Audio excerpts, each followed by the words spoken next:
Next, let me show you a spine and rib cage. This is our entire spine.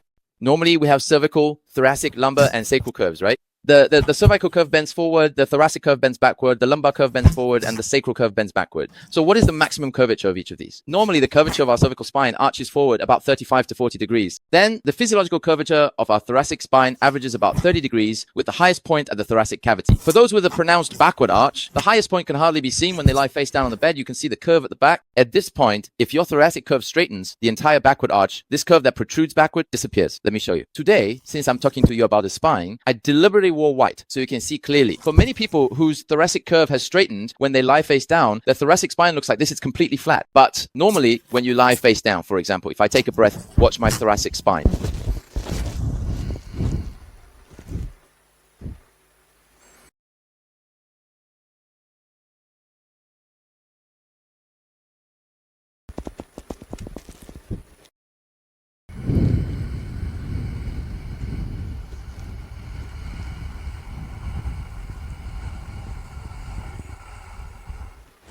Can you see it? Exactly. If your thoracic spine has normal mobility, then when you lie face down, since your front is blocked, it can only move backward. So it can push up each vertebra for you, giving you a beautiful curve. But if your thoracic spine is stuck here, when you inhale, you won't be able to lift it up. In this situation, you can't fix it just by using manual techniques because so many vertebrae can't come up. How are you supposed to move them? And you can't push them out from the inside either. That's why I often tell people, when you assess her breathing, you can pick any spot, just point anywhere with your finger, and I can make that area move when she inhales. Anywhere on the torso, of course, not the soles of my feet. It's because I often work on my diaphragm, stretching it out in all directions. I make it sink to the lowest point, and I make it rise to the highest. So for most people, the movement of their thoracic vertebrae during breathing doesn't really happen like this. Some vertebrae are able to move up, while others can't.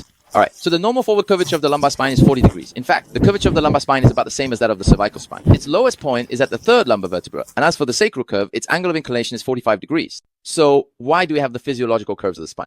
First, it's not for appearance, but for function mainly, it's to absorb shock. In addition, the curves provide space for the internal organs. For example, why does the thoracic curve bend backward? Why does our thoracic spine curve backward? Because inside here are the heart and lungs. If it curved forward, wouldn't it squeeze them? So it has to be designed to curve backward, to give them space. That's why the back is called the thoracic vertebrae, the front is called the sternum. This bone is the sternum, and in the middle is the heart. Then, during the process of inhalation, the changes from front to back reflect the change in distance between the sternum and the heart.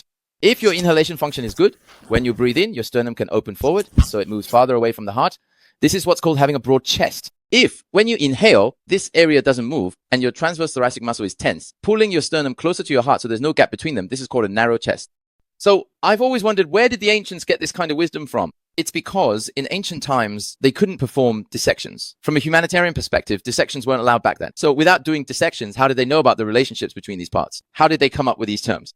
I've been searching for the answer,